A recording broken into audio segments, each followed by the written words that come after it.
There is a creature in the Bible so terrifying, so uncontrollable, that God didn't destroy it. Instead, he assigned an angel to guard it, not to fight it, not to kill it, but to make sure it never crosses a line. Why would a perfect God create something that even heaven must restrain? And what happens if the angel ever steps aside? Because if the Leviathan is real and it is being guarded, then the world is only safe as long as that angel stands watch. So tonight, ask yourself this: what kind of power requires divine supervision? And why was humanity never meant to know about it? Stay with me, because this story goes far deeper than most people realize. Before we continue, if stories like this make you question what you've always been told, make sure you like, subscribe, and turn on the bell icon so you don't miss what's coming next. This is Bible Mysteries, where we explore the parts of Scripture most people skip or were never taught. The Bible mentions many monsters: giants, demons, fallen angels. Most of them are destroyed. But the Leviathan is different. When Job speaks, God himself describes this creature, and the tone changes. There is no command to slay it, no order to erase it. Instead, God speaks of Leviathan with something unsettling: respect. He describes armor like scales no weapon can pierce, a mouth surrounded by terror, breath that burns, a presence that turns the sea into chaos. And then comes the most disturbing part. God doesn't say, "I will destroy it." He says, "No one is fierce enough to stir it." Pause there. If no human can confront it, and no king can tame it, then why does it still exist? Here's the question nobody asks out loud. If Leviathan were meant to be killed, wouldn't God have already done it? But he didn't, which leads us to a chilling possibility. Leviathan isn't simply a beast, it is contained, guarded, and that means somewhere between heaven and the deep, an angel stands watch. Not over people, but over something that must never be unleashed. Why would God allow such a thing to remain alive? What role does chaos play in a world created by order? And why is an angel, not chains, not prisons, the one holding the line? Because once you understand why Leviathan is guarded, you start to understand something even more uncomfortable. That God's power isn't just about destruction, sometimes it's about restraint. If Leviathan is guarded, then the question becomes unavoidable. Who would be powerful enough to stand between chaos and creation? Not every angel could do this. Scripture is clear about one thing: angels are not all the same. Some deliver messages, some guide, some destroy. And then there are angels whose names were never told, because their purpose isn't to be known. The Bible never gives us the name of the angel who guards Leviathan, and that silence is intentional, because naming something gives humans a sense of control. And this is a role humanity was never meant to understand. This angel is not described as singing, not described as comforting, not described as gentle. The implication is far more severe. This is an angel built for containment. Think about that. Not battle, not victory, but holding the line endlessly, day after day, age after age. While other angels ascend and descend between heaven and earth, this one remains near the deep, watching a creature that never sleeps. And here's something unsettling to consider. If Leviathan is restrained by an angel, then that angel must be at least equal in authority, which means heaven recognizes Leviathan not as a mistake, but as a force that must be managed. Have you ever wondered why the sea is so often linked with fear in Scripture? Why storms appear without warning? Why the ocean is described as something that must be rebuked? Ancient readers understood something modern readers miss. The sea was never just water. It was uncontrolled potential. And Leviathan wasn't its ruler. It was its embodiment. So the angel doesn't simply stand near the creature. He stands against the boundary God himself set. Imagine the pressure of that assignment. Imagine knowing that if you falter, even for a moment, the consequences would ripple across creation. And now ask yourself this: why assign an angel at all? Why not seal Leviathan forever? Why not erase it from existence? Unless its existence serves a purpose, a dark one, a necessary one. And that brings us to the most dangerous question yet. What is Leviathan being saved for? The world as we know it is orderly, measured, and safe, but imagine if it wasn't. The Bible often shows us glimpses of chaos, storms, floods, plagues, and tempests, things that shake humanity to its core. But there is always a limit, always a boundary. And sometimes that boundary is not natural law. Sometimes it's an angel and a creature. The angel guarding Leviathan isn't just watching. He is holding the very edge of chaos in place. Ask yourself, how heavy must that burden be? To stand every moment knowing that the slightest lapse could unleash a force that even nations could not survive. Even kings could not command. Even other angels might hesitate. This is not about power in the way we think of it. It's about restraint, self-control on a divine level, a purpose that goes beyond glory, beyond praise. And Leviathan, it is more than a monster. It is a living reminder that some powers were never meant for humans to wield. It is the embodiment of destruction that exists, yet is held in check. Some scholars have tried to explain this. They say it's symbolic, but symbolism can't account for the fear, the force, the respect with which God describes it. This is literal, and every description in Scripture points to one truth. The angel guarding Leviathan is not just strong, he is eternally vigilant, and the creature itself is eternally dangerous. Pause for a moment. Think of your life, the unseen forces you cannot control, the events that shake your faith. What if you realize that even heaven had its boundaries?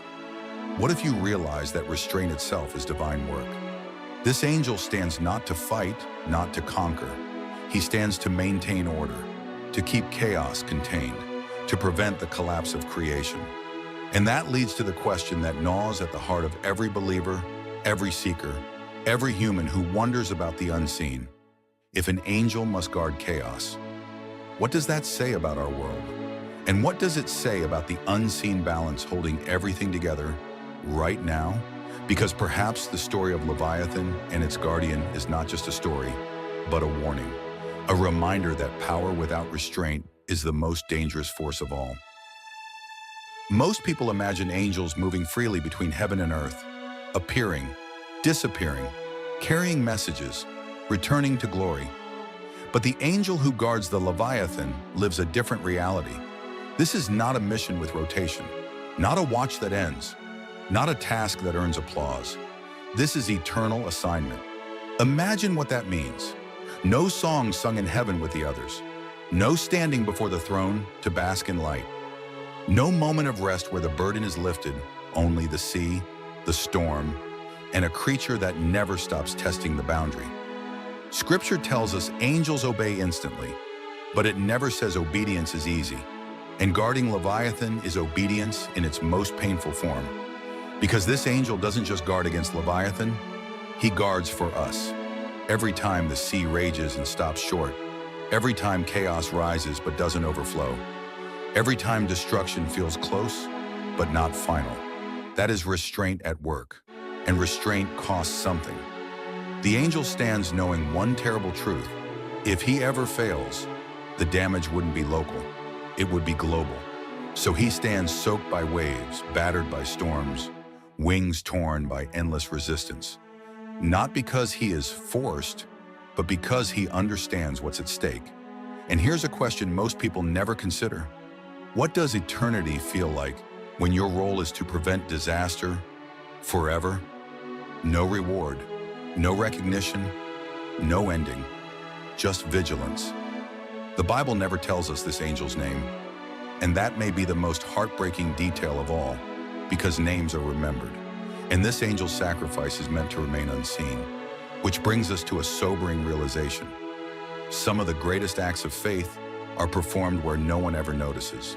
And maybe that's the point, because if God entrusts an angel with guarding Leviathan, then God understands something deeply human as well, that the most important battles are not always the loudest ones, and the most faithful servants are often the ones nobody ever hears about. But there is one final question left unanswered, one that changes how this entire story should be read. Is this guard permanent, or is the angel holding Leviathan back until a specific moment in time? Every guard exists for a reason, and every restraint exists for a time. The Bible hints, quietly, carefully, that there will come a moment when the balance changes. Not suddenly, not accidentally, but deliberately. Scripture speaks of a day when the sea gives up what it holds, when forces long restrained are allowed to move, when chaos is no longer contained, but judged. And this is where the story of the angel and Leviathan takes on its final meaning. Because the angel is not guarding Leviathan out of fear. He is guarding it until permission is given. Think about that. Leviathan does not escape. It is released. And that distinction changes everything. God does not lose control of chaos. He decides when it no longer needs to be restrained, which means the angel's role is not eternal in the way we imagine. It is eternal until fulfillment, until the moment when restraint is no longer mercy, but delay. This reframes the entire story. Leviathan is not just a monster of the deep.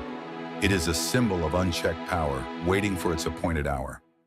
And the angel is not just a guardian. He is a witness to patience on a cosmic scale. Ask yourself this: how many times in your own life has chaos been held back without you realizing it? How many disasters never happened because a boundary was never crossed? How many storms stopped just short of destruction? What if restraint is the most invisible form of grace? The story of the angel who guards the Leviathan isn't meant to terrify you. It's meant to humble you, to remind you that the world is not held together by chance, not by luck, not by human strength, but by obedience, by vigilance, by forces you will never see, standing their ground. And maybe the most powerful truth of all is this: if God assigns an angel to guard chaos itself, then he is far more aware of the dangers of unchecked power than we could ever be. So the next time the world feels like it's on the edge, remember this story. Remember that somewhere boundaries still exist, that restraint is still active, that the line has not yet been crossed. Because as long as the angel stands, the Leviathan remains contained, and the world continues. And here's the part most people don't like to sit with. The Bible never says the angel wins. It only says the line is still holding, which means this story isn't about the past. It's about right now. Somewhere beyond human sight, chaos is still pressing forward, still testing, still waiting. And an angel, unseen, unnamed, exhausted, is still standing there, wings spread, sword raised, holding back something the world was never meant to face. So the next time the ocean rages without warning, the next time the world feels like it's one step from collapse, ask yourself this: was it just nature? Or was something beneath the surface pushing again? Because if the angel who guards the Leviathan ever steps aside, history won't end with fire from the sky. It will begin with the sea finally answering a call it has been resisting since creation. So here's the question I want you to answer in the comments. Do you think Leviathan is being guarded forever? Or is the angel only holding it back until the moment God allows the restraint to end? Share your thoughts in the comments. And if this story unsettled you, that might be the point.